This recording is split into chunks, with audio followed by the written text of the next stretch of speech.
Hey everyone, and welcome to another What I Eat in a Day video. These are recipes that you can make all year round, but especially right now, if you're like me and you want it to be fall, but it is just way too hot outside, these recipes are perfect for that. They're nice and cozy, but minimal effort, and you don't have to turn on the oven. Thank you to Ritual for teaming up with me, and let's hop right into it.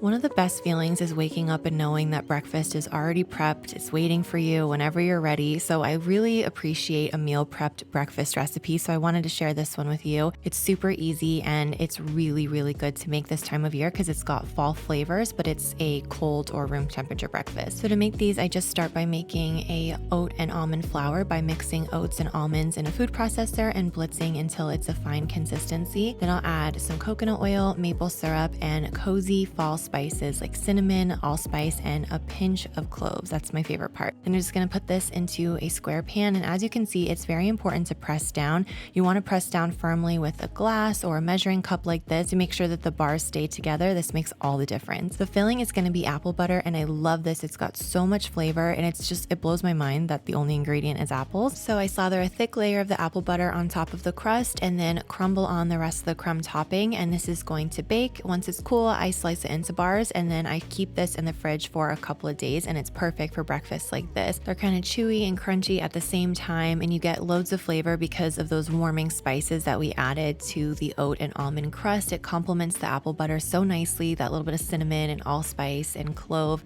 Absolutely love this. Tastes like fall, but it's a nice cold breakfast.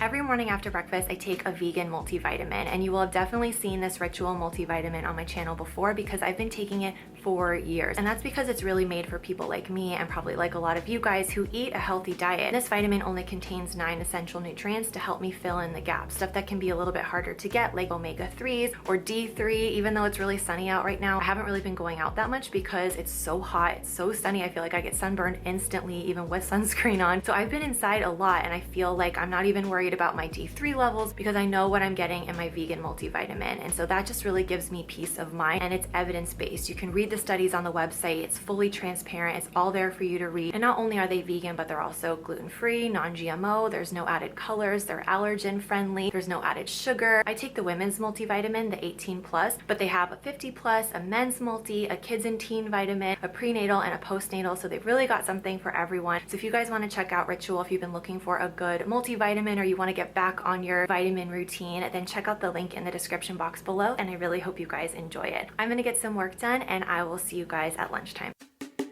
I got a salad spinner a few years ago, and I feel like it really improved the quality of my homemade salads because the salad dressing can really stick to the leaves. I'm gonna make a pumpkin vinaigrette, and I'll put the recipe down below, but it's super easy, and it's a really great way to use up leftover canned pumpkin if you've been baking or cooking with pumpkin puree. I'm gonna put that all together in a little shaker, mix really well, and then I had some leftover sweet potato in the fridge, along with some black beans, almonds, and this delicious pumpkin vinaigrette. It's got a little maple syrup, a little sriracha, so it's got like sweet and spicy notes with a little bit of black pepper and nutmeg, and this really does taste like fall, but in a cold, crunchy, refreshing salad.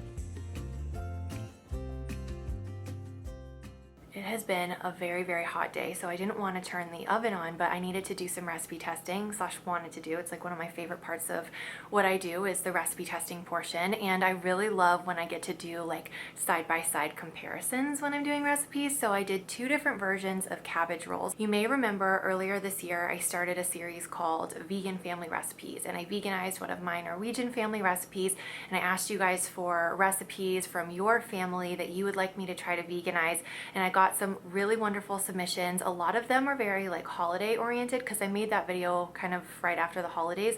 So a lot of them are going to be featured this coming holiday season, but I wanted to just take some time to like work on the recipes, practice them, all that kind of stuff. And I don't know if this is going to be the case with every single family recipe that I veganize, but I would really like to be able to do like a Zoom call with you guys who send me your recipes and hopefully be able to use that footage in the family recipe that I'm veganizing. So you guys send me your recipes, I talk to you guys about it, find out like what you liked about it, what it tasted like, what memories you have associated with it, and hopefully, maybe not every time, but if people don't want to do that. They just want to send the recipes.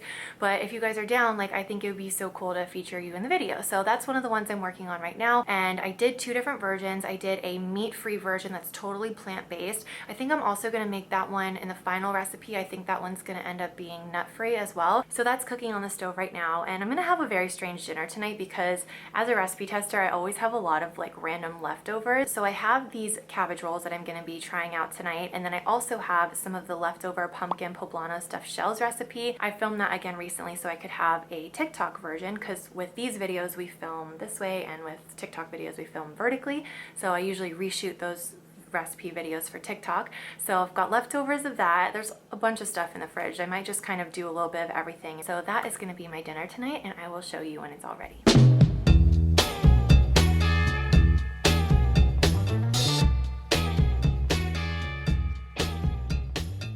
I cook the cabbage leaves in some boiling water, and I add flavor to that with some salt and bay leaves. You want to do the sniff test with bay leaves because they're one of the spices that tend to just get pushed to the back of the cupboard and forgotten about, and they can just lose their potency like all other spices. So if you give them a smell and they don't really smell like anything, they're really not going to add a lot of flavor to your food. So make sure they have a nice fragrant aroma before you use them, and if they don't, just go ahead and replace them. While the cabbage leaves were cooking, I made the 2 fillings, and the rice isn't cooked when it goes in. It goes in just raw, and it's going to cook along with the cabbage rolls and just absorb all the flavor from the broth and the tomato sauce and get really tasty. I'm still learning how to roll. I'm still learning how to assemble, so I'm definitely not an expert, and I had a lot of leftovers of the middle of the cabbage leaf and also the filling, so I made kind of like a bed for the cabbage rolls to sit on so that nothing would go to waste, and it worked pretty well. It helped to stabilize everything so the cabbage rolls held their shape.